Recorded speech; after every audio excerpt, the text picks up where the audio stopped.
How do I draw? Great question. Wowee, thank y'all for 20K. I'm stunned. I never thought I'd reach such a milestone. Thank you. To celebrate, I'm going to be doing a little introduction slash Q&A for you guys. I'll be going through what I use and how I draw, plus a little questionnaire at the end with my favorite foods and pets and such and all that. Howdy howdy, I'm Mylena, or as y'all know, as Stwa.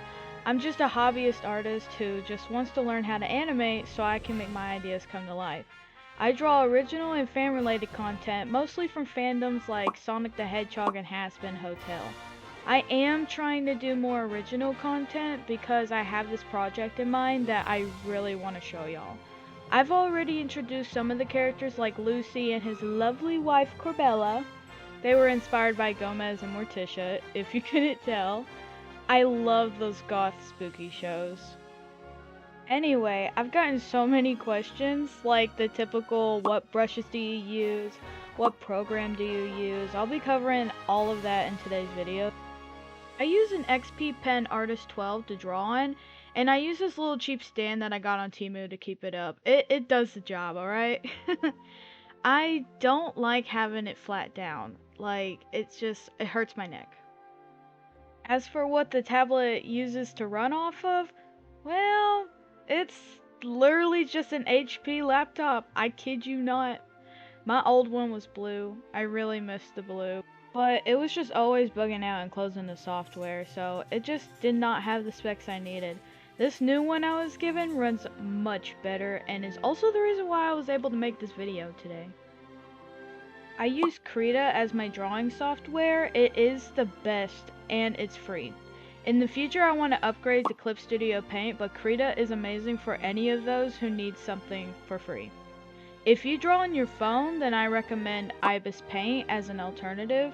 For editing, I use CapCut and Davinci Resolve. For recording and streaming, I use OBS. Alrighty, so first I like to get an idea of what I'm about to draw. I just skim through Pinterest for some ideas, poses, or even just a color palette, you know, to get the general vibe. Next, I'll open Krita, you know, just open up your software. I typically start with a 2000 by 2000 sized canvas. Also, for your resolution, never go below 300. It's gonna be very pixely when you post it online. I'm just warning you. The higher the better. I typically stay with 350, but 400 is good for really detailed projects. Just be careful though, because this can really slow down your system. Like, my old laptop really could not handle even 350. Now for all these settings here, I don't really fiddle with them. Well, the only one I really mess with is the pen pressure. I don't really have any explanation on how to do that. You really just adjust it to your liking. Feel free to just set it however I have it. That's what I prefer. With these settings that Krita has up in here, I don't touch them because Krita should already have them fixed up to meet your system's needs. So, yeah, just leave them be. And this pop-up thing, I don't use it. I literally forget it exists until I accidentally click the right button and I'm like, what is this thing? I use the default paintbrush in Krita. Yeah, sorry, ain't no fancy brush. Only difference is that this brush has a pattern put on it and the spacing is a bit more spread out to give it that crayonish look. Like if you look in my other drawings, I always use like that weird crayon look, especially in my backgrounds. For sketching though, I usually just use this charcoal brush. It is also one of the default brushes. Like, I'm sorry, I'm basic. Alright, we're finally getting to the good stuff. Alright, how do I draw? Well, I start out with a rough sketch, and it is literally just the shapes to map out the pose or perspective that I'm wanting or aiming for. After that, if I don't have a clear vision of what I want in my head, I'll do a second cleaner sketch, but most of the time I just skip straight towards the line art. It's all done with one brush, unless I'm adding chains or, you know, special effects like that, which is pretty rare. Then I'll just use a stamp brush for that, but all the other times it's just going to be that default brush. When coloring, I start out with the flat colors. I use both the bucket tool and the brush to fill it out. Once that's done, I start doing the pillow shading. That's essentially where you shade using the airbrush. Shh, don't listen to the haters. It's a great brush. Anyway, I just go around the edges of each detail to make it just look a little less flat and more rounded. Next is cell shading. You pinpoint your light source and you shade in the opposite direction. Now, I fucked up in this drawing when it comes to the shading because I put it directly where the light should be, and I didn't realize until I was coloring the TV. But it still looks fine. It looks fine. It's fine. If I don't know what color the shadows need to be, I'll do it in grayscale and then I'll just adjust it later. Although, since I knew what color the background and the light source would be in this drawing, I went ahead and I shaded this in a nice dark blue. Then I usually set the layer to one of the three: burn, gamma dark, or multiply. A question you may have is, how do you choose the colors for lighting and shading? To be honest, it's pretty simple. If you don't want to be stuck using purple on a multiply layer, then listen up.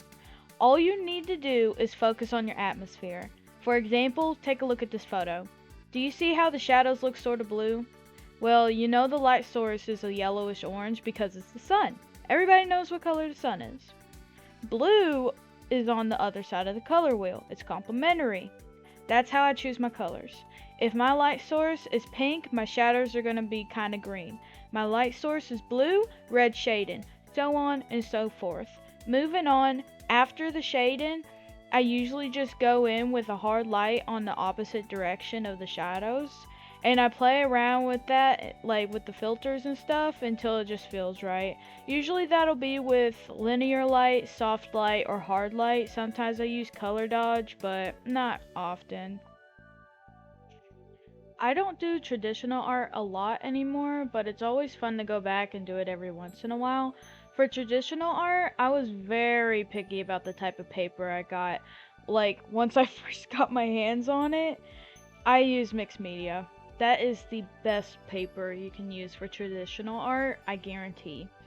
Back when I was just a kid, I just used regular old copy paper. That's good too, but come on.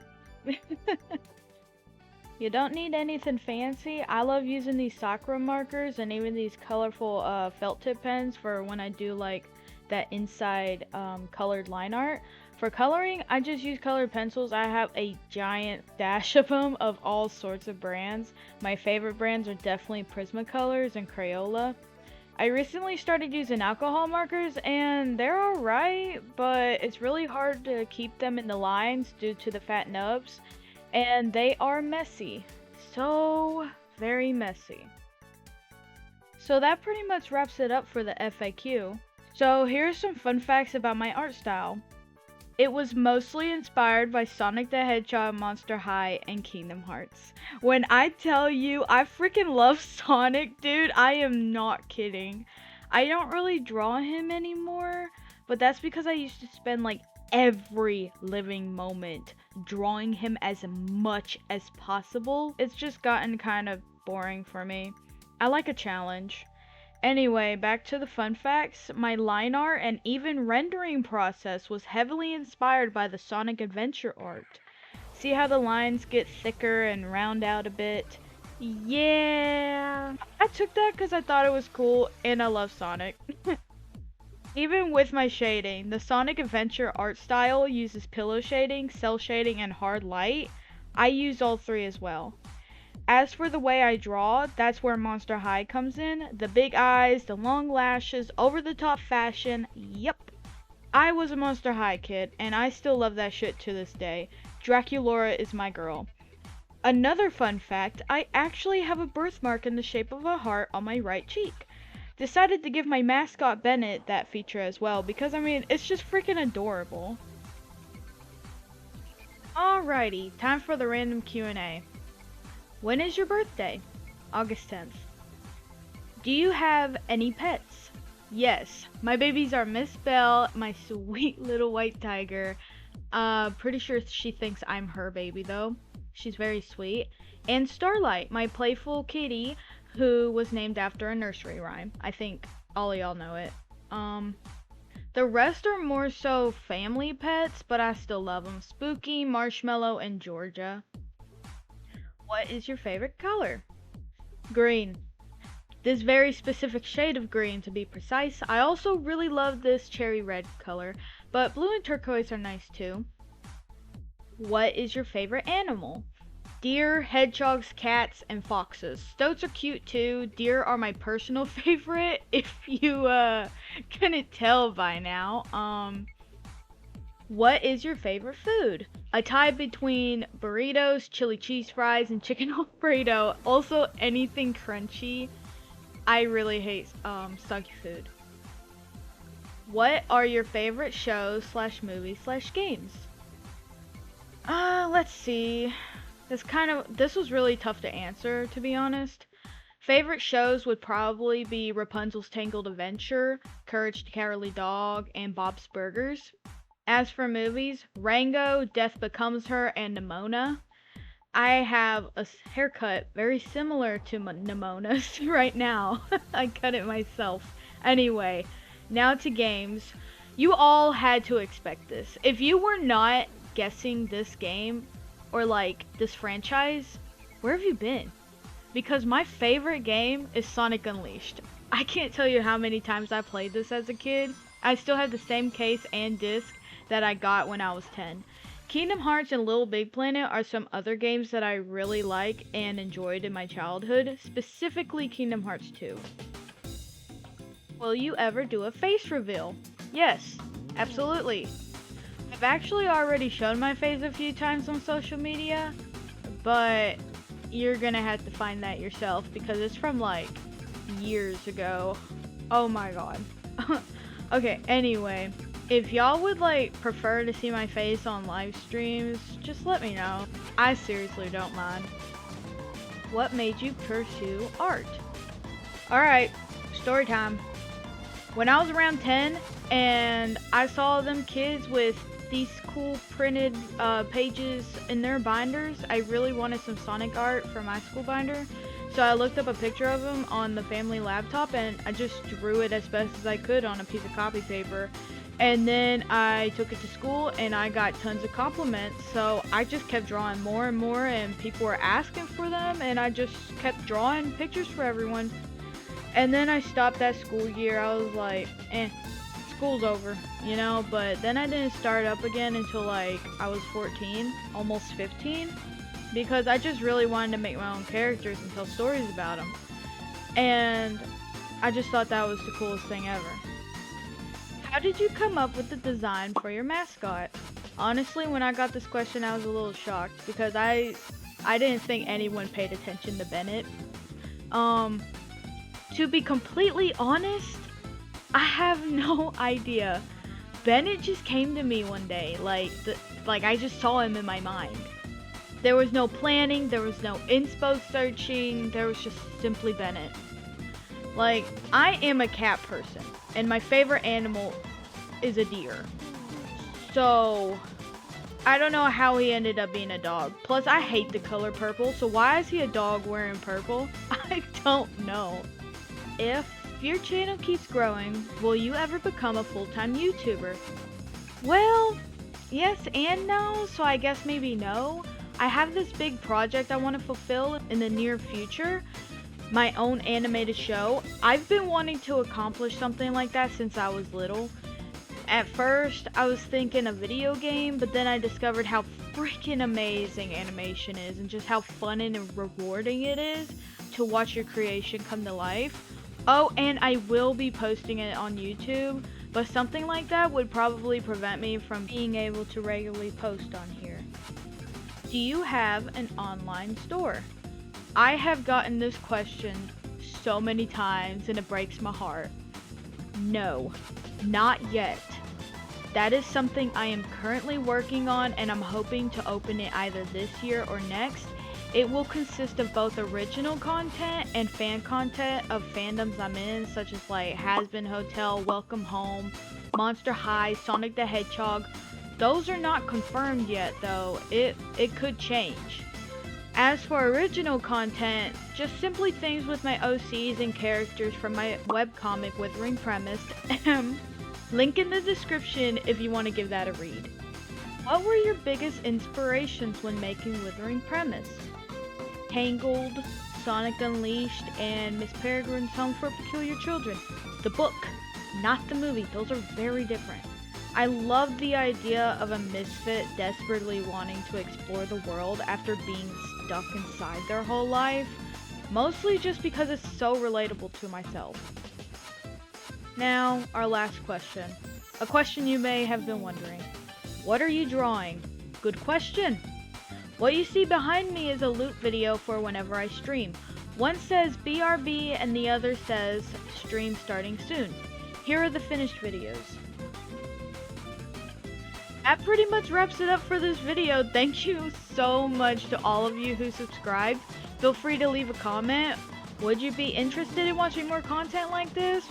Feel free to check out my Patreon for early access to posts like these, and even behind the scenes where you can see step-by-step progress pictures of my finished drawings.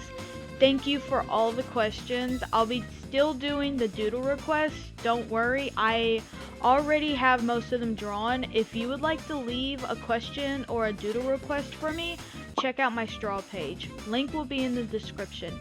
Thank you again for 20k followers. I'm hoping to reach 100k in the future. That's still pretty far away, but I'm excited. It seems like a reachable goal. Bye, love y'all.